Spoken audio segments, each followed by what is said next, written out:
No programa Vozes da Saúde desta semana, nós vamos abordar os direitos das trabalhadoras da saúde.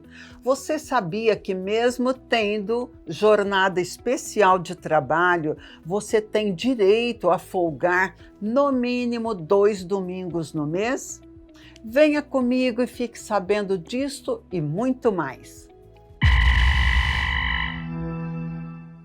Olá, sejam bem-vindos a mais um episódio do Vozes da Saúde, programa que é produzido pelo SimSaúde Campinas e Região e pela Federação Paulista da Saúde.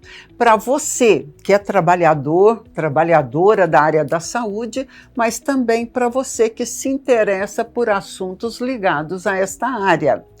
Neste programa, nós vamos tratar dos direitos das trabalhadoras da saúde. Vamos falar de licença maternidade, auxílio creche, estabilidade no retorno da licença maternidade e muitos outros assuntos para essas trabalhadoras que formam mais de 80% da categoria. E para falar sobre isso, nós convidamos o Dr. Fábio Augusto Oliveira Gomes, que é assessor do SimSaúde Campinas. Dr. Fábio, seja muito bem-vindo mais uma vez ao Vozes da Saúde. Obrigado, Sirlene. Sou muito grato pelo convite. Nós que agradecemos. Para começar o nosso bate-papo de hoje, que vai ser sobre os direitos das mulheres nos locais de trabalho, em especial as trabalhadoras que são representadas pelo SimSaúde Campinas, certo? Eu queria falar com o senhor com relação à estabilidade na licença maternidade. Como que funciona a estabilidade para essas mulheres trabalhadoras? A legislação, ela prevê a estabilidade, desde a concepção até 5 meses após o parto. A categoria da saúde, especialmente o Sindicato da Saúde de Campinas, conquistou em seus instrumentos coletivos uma estabilidade maior do que a prevista na lei. A estabilidade prevista nas normas coletivas do sindicato prevê 60 dias de estabilidade após o retorno da licença maternidade. Mais 2 meses, então elas têm direito? Não, elas não podem ser demitidas. Exatamente. Tá. Em alguns casos, isso representa, inclusive, uma estabilidade muito maior, porque em alguns casos as empregadas têm uma licença de 180 dias. Isso. Mais 60 dias de estabilidade após o retorno do afastamento. Tá. Por lei, o afastamento é de 120 dias, certo? Exato. E alguns acordos coletivos, como é o dos Serviços de Saúde Cândido Ferreira, as trabalhadoras têm direito a 180 dias, que são 6 meses, não é isso, doutor? Exatamente. E além disso, tem os casos previstos para as empresas do projeto Cidadã, Empresa Cidadã. As empresas que participam desse projeto Cidadã, Empresa Cidadã, têm a possibilidade da trabalhadora optar pelo afastamento de 180 dias. Nós já falamos sobre esse projeto da Empresa Cidadã, já entrevistamos a responsável por esse projeto e se o pessoal quiser conferir, é só dar uma olhadinha no nosso portfólio que vai encontrar esse programa. Aproveitar para dar a dica, né? Tá certo. E me diz uma coisa, existe alguma penalidade caso o empregador não cumpra o prazo mínimo de afastamento de 120 dias ou 180? O afastamento, quem paga pelo afastamento é a Previdência Social. A empresa faz o pagamento para o trabalhador e depois faz a compensação com a Previdência. Então não há razão para o não cumprimento do período do afastamento. Né? Sim. Normalmente existem casos de descumprimento, doutor? Ou é levado a sério este benefício? É levado a sério. Eu nunca, em quase 20 anos de advocacia, eu nunca presenciei um caso de descumprimento do período de afastamento. Já vi casos de demissão da trabalhadora, né? Nesse caso, ela tem direito à reintegração ao emprego e, em caso de impossibilidade, até uma indenização pelo período correspondente. Tá. Nesses casos, o desligamento, ele se fundamenta no fato de a mulher ter se tornado mãe? Ou as questões apresentadas são outras? É muito subjetivo. A empresa Normalmente alega que não é isso, né? Exato. Mas mesmo assim, independente do motivo, a trabalhadora retorna, né? Independente do motivo. As empresas muitas vezes alegam que nem tinham conhecimento do estado de gravidez, né? Que a dispensa ocorreu sem conhecimento do estado de gravidez. Ah, tá. Então isso que o senhor está dizendo é que acontece muito mais no início da gravidez, quando... É bem comum acontecer no início. Antes da empresa ser notificada da gravidez, Exato. né? Tá. Agora, pelo artigo 396 da CLT, as trabalhadoras têm direito a 2 intervalos de 30 minutos para amamentar. Então, vamos continuar falando de maternidade, né? Isso até que o bebê complete 6 meses, elas têm esse direito. As empresas têm um espaço adequado, oferecem e cumprem essa determinação? A lei fala que empresas com mais de 30 mulheres acima de 16 anos devem manter um local apropriado para amamentação. Mas, em casos de empresas que não possuem esse local, existe uma flexibilização, podendo negociar com a empregada, de repente, a junção dos 2 períodos de 30 para 1 hora, para ela se ausentar ou no início ou no final da jornada. Ah, tá. Facilitando o cumprimento da determinação, né? E ainda para a gente finalizar sobre a questão de maternidade. Quando que é que a mulher pode solicitar o auxílio creche? O auxílio creche ele é devido desde o nascimento do bebê. Então, já no período de amamentação, ela já pode solicitar. Exato. Ah, tá. E as empresas da área da saúde cumprem essa determinação? É para cumprir. Se não cumprir, elas estão sujeitas aí ao pagamento, a uma ação judicial, à aplicação de multa, que esse direito é um direito previsto nas normas coletivas. Isso. E na norma coletiva existe lá a previsão de multa em caso de descumprimento. Tá. Qual o valor que as empresas devem pagar a título de auxílio creche, reafirmando que nós estamos falando das trabalhadoras que são representadas pelo SimSaúde Campinas? Exato. Esse valor ele está descrito no instrumento coletivo, ou no acordo coletivo de trabalho, ou na convenção coletiva. Então é importante a trabalhadora observar o instrumento coletivo aplicável ao seu empregador. Doutor Fábio, sabe que uma recente pesquisa demonstra que 41% das crianças estão fora das creches, não tem creche. Eu estou querendo falar da parte social. O senhor acha que as empresas deveriam ter mais atenção com relação a esse benefício, visto que a criança de hoje é o adulto, é o profissional de amanhã, é aquele que de repente vai seguir a carreira da mãe, né? Exato. O que é muito normal na área da saúde, né?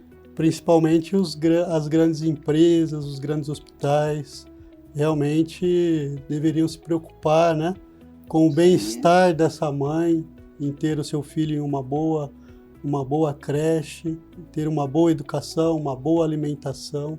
Isso traz tranquilidade para a trabalhadora, que muitas vezes, inclusive, se sujeita a 2 empregos para dar ter um salário conta, melhor, né? Exato. E dar conta do sustento da família, né? Exatamente. Na área da saúde, os estabelecimentos costumam ter creche? Ou preferem pagar a taxa? Muito, assim, a grande maioria paga a taxa. Eu até hoje não conheço nenhum estabelecimento que possui uma creche própria. Eles preferem, então, pagar a taxa e a taxa é para uma criança. Como é que funciona? Se eu tenho 3 filhos, é vezes 3? É por filho, né? Isso também depende de cada instrumento coletivo. A grande maioria dos instrumentos coletivos traz a obrigação do pagamento até os 5 anos de idade. Então, se tiver 3 filhos com menos de 5 anos, vai receber vezes 3. Vezes 3 até completar os 5 anos. Até completar os 5 anos, ok. Existem muitas mulheres que trabalham no setor de apoio dos hospitais. O setor de apoio é pessoal que trabalha na cozinha, na copa, manutenção, limpeza, etc., né? O senhor pode nos explicar sobre a possibilidade de insalubridade em grau máximo para esses trabalhadores? Olha, principalmente as trabalhadoras da limpeza, que efetuam a limpeza de banheiros, de grande circulação, recolhimento de lixo. Existe a súmula 448 do TST, que prevê que para essas trabalhadoras deve ser pago adicional em grau máximo, 40% do salário mínimo. As empresas cumprem essa determinação, doutor? É para cumprir. As que não cumprem estão sujeitas aí às ações judiciais. Então, os trabalhadores, né?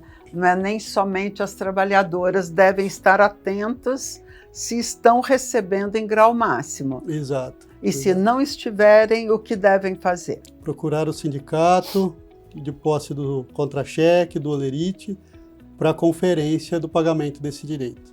Tá, ok. Fica a dica, hein, pessoal? Qualquer coisa, tem o canal de denúncias do SimSaúde lá no site simsaude.org.br. Clica lá no canal de denúncias e manda para a gente a situação do seu hospital, a sua situação, tá ok? Outra coisa, é muito comum os plantões aos domingos, principalmente as trabalhadoras, os trabalhadores da saúde, né, que tem uma jornada especial. No entanto, o artigo 386 da CLT garante que os trabalhadores, né, as trabalhadoras precisam ter folgas quinzenais aos domingos. Isso se aplica à jornada especial que é feita pela categoria da saúde? Silene, existe entendimento judicial já nesse sentido, de que o artigo 386 da CLT, destinado aí ao repouso aos domingos de forma quinzenal pelas mulheres, que é aplicável sim em casos de jornadas especiais, como a 12/36. Ou seja, se a mulher trabalhou neste domingo, no próximo, consequentemente, ela deve folgar. Mesmo tendo jornada especial, né? Mesmo na jornada especial. Deve ser observado o artigo 386. Então, todo mundo atento aí em 2 folgas, pelo menos no mês, né? Aos domingos, não é isso? Exato. Então tá. Doutor, e no caso de violência doméstica? A Lei Maria da Penha, no artigo 9, inciso 2, garante que uma mulher vítima de agressão pode interromper o seu vínculo de trabalho por até 6 meses. É isso mesmo? Olha, isso não se dá de forma automática. Como que é? Não se dá de forma automática. Ela precisa ingressar com uma ação judicial, buscar o juizado especial para obter uma decisão judicial determinando aí o afastamento. E esse afastamento, ele já é considerado como um auxílio-doença. Os 15 primeiros dias o empregador faz o pagamento e a partir do 16º dia ela ingressa na Previdência Social como auxílio-doença. E pode ficar afastada por até 6 meses, é isso? Exato. Isso depende de caso a caso. O juiz vai analisar o caso, as circunstâncias do caso e verificar aí o que é necessário para essa trabalhadora. Tá. Doutor Fábio, já que estamos falando em violência doméstica, me diz uma coisa, essas mulheres podem não têm atendimento específico do SimSaúde para esses casos de violência? Sim, o sindicato ele tem um plantão jurídico que atende em todas as áreas, inclusive trabalhista, previdenciário, que dá aí a essas trabalhadoras o suporte necessário que ela precisa, inclusive para buscar o afastamento previdenciário e para buscar a sua defesa aí junto à Delegacia da Mulher e tudo mais. Tá, então em caso de violência doméstica, as trabalhadoras da saúde podem procurar qualquer uma das sedes do sindicato, né, doutor Fábio? Exato. Não é? Qualquer uma das sedes do sindicato, busca o jurídico local, relata o que aconteceu e as providências serão tomadas, seja qual for a área, previdenciária, penal ou trabalhista, não é verdade? Acaba se interligando, né? Isso. Então ela vai precisar daí do auxílio jurídico tanto na esfera penal quanto na esfera civil e também na trabalhista quando for deferido aí o afastamento junto ao empregador. E a previdenciária também, em relação ao afastamento? Sim. Todas as áreas vão estar interligadas, Exato. né? Isso é muito importante. Então, ainda pensando na segurança das mulheres, nós temos a Lei 14.457 de 2022, que trouxe mudanças na CIPA. E como, por exemplo, a CIPA agora é obrigada a incluir temas como prevenção aos assédios, tanto moral quanto sexual, né? Como é que fica essa situação? Já está sendo cumprido pelas empresas essa legislação? Sim, as empresas devem observar, inclusive a questão da CIPA, ela faz referência à NR1, que trata aí da questão psicológica do trabalhador, tendo a CIPA a obrigação de informar os casos relatados. Não só informar, de apurar também internamente, não é, doutor? Exato. Não é? Sim. Isso aumenta bastante a proteção à mulher no ambiente de trabalho, não é? Sim, é um grande avanço, né? Um grande avanço aí para a proteção da mulher. Muitas vezes aí se vê refém. Sim, refém mesmo de situações degradantes, né, doutor? Falando na NR1, as empresas conseguiram um prazo aí de mais um ano para se adequar à legislação. É necessário esse prazo, na sua opinião? Muitas empresas já observam. A grande dificuldade para as empresas menores, né? Então, acho que a relativização do prazo foi adequada, sim, para as empresas conseguirem aí um tempo eficaz para se adequar. Tá. Eu já até abordei sobre isso, que o SimSaúde oferece canais de denúncia, né? Eu falei agora no canal de denúncia que existe no site, mas existem outras formas que os trabalhadores, as trabalhadoras podem denunciar casos relativos ao trabalho ou mesmo a questões domésticas, né?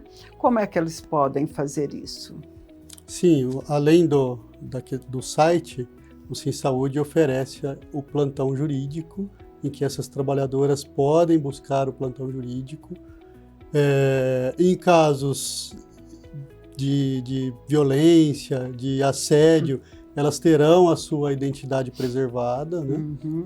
E o SimSaúde estará buscando as providências necessárias que forem cabíveis ao caso. Sim. Na sua opinião, as empresas, além de cumprir a NR1, que está observando isso, podem ter outras iniciativas que contribuam para um mundo melhor, para um mundo sem violência, como palestras, como espaços psicoterapeutas? Qual que é a sua opinião em relação a isso? Sim, inclusive o canal de denúncia anônimo interno que a empresa pode ter, incentivos, a questão psicológica, fornecimento. A gente tem visto aí muitos hospitais terem convênios com clínicas de psicólogos para auxiliar aí os trabalhadores, as mulheres que cada vez mais se veem aí adoecidas mentalmente. É verdade, verdade. E ainda bem que estamos num tempo onde existe a preocupação em criar, né, canais, criar formas de auxiliar essas mulheres, não é verdade? Exato. Doutor Fábio, qual que é a mensagem que o senhor gostaria de deixar para as trabalhadoras da saúde e para as mulheres em geral? Acho que o primeiro passo é o conhecimento, né? Ter o conhecimento do direito. Sim. Mas só ter o conhecimento não basta. É preciso buscar ajuda, denunciar, para que haja uma diferença na atuação dos órgãos públicos, dos sindicatos, e que essas trabalhadoras tenham ciência que não estão sozinhas. Existe uma instituição que está ali à disposição para auxiliá-la e para buscar o cumprimento da lei. Muito obrigada, doutor Fábio, pela sua presença, pelas valiosas informações que o senhor trouxe. E obrigada também a você que está conosco até este momento. Não esquece, se inscreva no nosso canal. O Vozes da Saúde está no YouTube do Sim Saúde Campinas e também é disponibilizado no Spotify. Se inscreva, ative o sininho e compartilhe com os amigos, com as amigas esse programa que com certeza vai agregar muito para todas. Eu quero agradecer a presença de vocês, agradecer também a minha equipe, ao Bruno Nunes, ao Gil Caria e ao Davi Meirelles, que trabalharam para a produção deste programa. Muito obrigada e até a próxima.